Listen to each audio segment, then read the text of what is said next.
En la historia del Perú encontramos personajes quienes han dado un gran aporte al mundo artístico.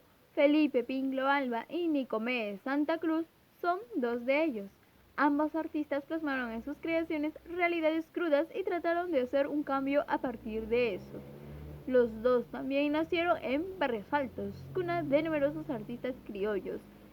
Fueron fanáticos del Club Alianza Lima y comparten una devoción por el Cristo Moreno.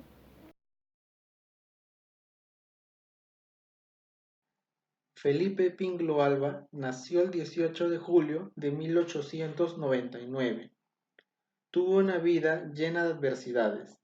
Su madre, María Florinda Alba, falleció días después de dar a luz. Su condición económica no era óptima, pero aún así aprendió a tener un fuerte sentimiento social. Mostró interés en la música desde muy pequeño y a sus 17 años escribió su primer vals llamado Amelia, inspirado en una mujer que él admiraba. Su base levanta una linda choza al pie de un arroyo. Ahí vive mi Amelia, mi anhelo, mi amada, todita mi dicha y todo mi tesoro. Llegó a ser la mano derecha del entonces ministro de Guerra, general Salmón, quien tuvo mucha simpatía por el compositor. Su lugar de inspiración fue la calle Mercedarias, ahora Girón Ancash. Ahí frecuentaba otros compositores y músicos miembros de la generación Pinglo, tales como Pedro Espinel, Ernesto Soto y otros más. Fue un visionario y se adelantó a su tiempo componiendo valses inmortales, modificando la tradición de la Guardia Vieja, un grupo de músicos predecesor a Pinglo, que añadió ritmos españoles como la jota aragonesa y la zarzuela. Felipe marcó el primer hito en la música criolla cuando se nutrió de ritmos nuevos extranjeros, foxtrot, one step y el tango. Sobre esto, Nicomedes Santa Cruz señalaba: con Pinglo, la polca criolla se enriquece cuando ésta asimila la influencia del foxtrot, dándole ese ritmo sincopado que es llamado golpe abancay, de estilo victoriano. Esta combinación fue muy exitosa, ya que hasta ahora su música se sigue escuchando. Además, en el 2016, toda su obra fue declarado Patrimonio Cultural por el Ministerio de Cultura. Felipe Pinglo era zurdo, así que tocaba la guitarra a la inversa, pero no cambiaba su encordadura. Así logró descubrir nuevas tonalidades que se pueden apreciar en su abundante producción musical. Aproximadamente 300 composiciones. Valses como El huerto de mi amada, Pasión al odio y Tu nombre y el mío formarían parte de su primera inspiración con temas como la decepción amorosa y los golpes de la vida. Pero quizá sus mejores valses son los que tratan la temática social, característicos por retratar experiencias, valores y el ámbito socioeconómico de los barrios populares de Lima. Su composición más famosa es El plebeyo, escrita en 1930. Trata sobre el amor condenado por parte de un varón de baja sociedad frente a una mujer de mayor estatus social. En palabras del historiador Jorge Basadre, Felipe Pinglo no solo abrió una nueva etapa de la canción criolla, sino además dejó una leyenda. Fue el hombre del pueblo que cantó a su clase. Sus canciones fueron censurados por el mensaje social que transmitía sus letras. Toda su vida y el tiempo han logrado mitificarlo, incluso los rumores que existen sobre su muerte. Lamentablemente falleció muy joven el 14 de mayo de 1936 y se convirtió en una leyenda. En su tumba se pueden apreciar guardillas, que son las primeras notas del vals El plebeyo, diseñadas y forjadas por uno de sus más grandes admiradores, Nicomedes Santa Cruz.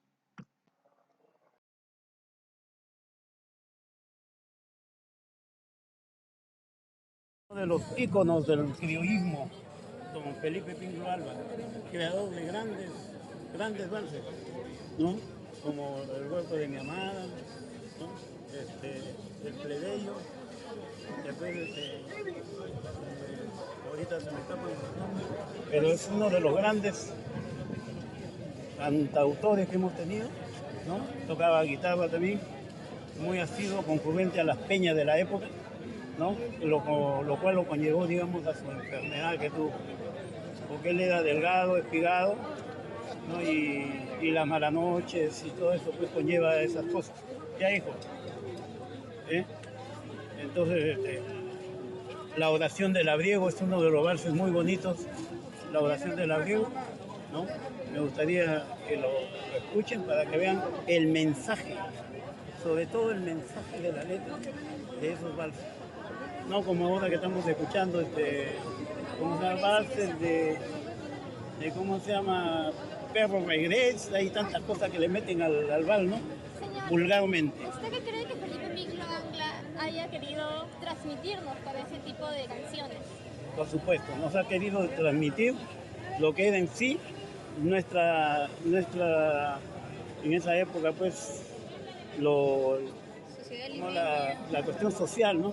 El aspecto social, cómo era la sociedad de la época, los pobres, los de mediana clase y los ricos, ¿no?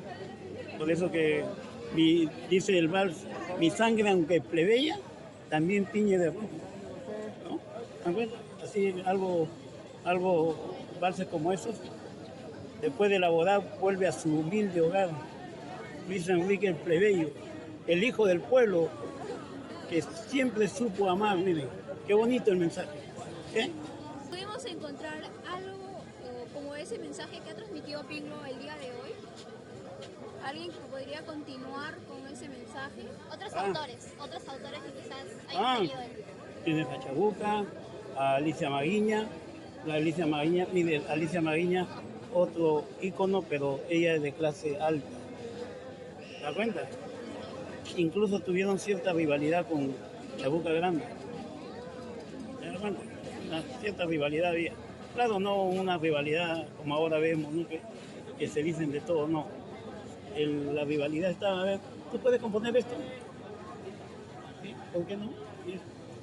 Y Alicia Maguiña le demostró que sí podía hacer eso, ¿no?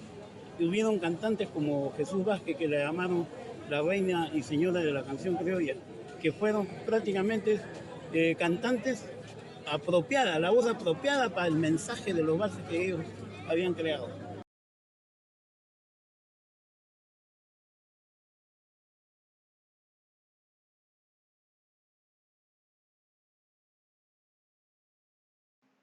Decimista, poeta, folclorista, periodista, herrero, activista, locutor y más. Nicomedes pertenece a una de las familias que han dado muchos artistas al Perú, los Santa Cruz. Nació el 4 de junio de 1925, siendo el noveno de 10 hermanos. Aprendió el oficio de herrero con Nicanor Zúñiga. En 1948 ya es maestro de dicho oficio y 5 años más tarde monta su taller en Breña. Plasmaba sus pensamientos en poemas que escribía en el reverso de los planos que les entregan para hacer las rejas. Luego, en 1956, abandona su taller de herrería y se dedica a recorrer al Perú y otros países de América Latina recitando sus décimas en lo que él mismo define como una búsqueda de su destino. Cuando vuelve a Lima, ya está listo para brillar como artista, en parte gracias a don Porfirio Vázquez, quien lo ayudó en su formación como decimista. A su regreso, se incorpora como glosador en los espectáculos de la famosa compañía Pancho Fierro, que más tarde cambiará su nombre por el de Ritmos Negros del Perú. En 1958 es invitado por los estudiantes de la Universidad de San Marcos para que dé unas charlas sobre la décima en Hispanoamérica. En 1961, junto a Victoria Santa Cruz, su hermana, estrenan en el Teatro Principal Manuel Segura el drama en 3 actos, Malato, original de Victoria. Ambos hermanos se dieron la tarea de revivir el folclore afroperuano y lo lograron por sus fuertes motivos para ayudar a las personas afroperuanas. Incursionan la política a través de un partido al que no llegó a afiliarse y lamentablemente abandonó el proyecto al año siguiente. Simpatizó con las posturas antiimperialistas y de izquierda. Desde 1981 se trasladó a Madrid, donde residió hasta su muerte. Allí fue periodista en Radio Exterior de España. Al mismo tiempo, en 1987, colaboró en la preparación del renombrado disco España en su folclore. Participó en diversos eventos alrededor del mundo, viajando a países como Brasil, Cuba, México, Japón, Panamá y más, promoviendo la cultura afroperuana que aún era denigrada. Es uno de los máximos representantes de la cultura negra en el Perú, por ser el primer poeta en tratar el tema negro, resaltando la importante e inequívoca aportación del afroperuano en el devenir histórico del Perú. Gracias a él, los peruanos celebramos en la fecha de su nacimiento el Día de la Cultura Afroperuana. Felipe Pingló Alba y Nicomé Santa Cruz fueron dos grandes artistas peruanos que nos dejaron un gran legado, ayudando con lo que plasmaron en sus artes a mejorar la imagen de personas vulnerables. Los peruanos agradecemos sus aportes en la constante construcción de nuestra identidad y todos disfrutamos de sus creaciones.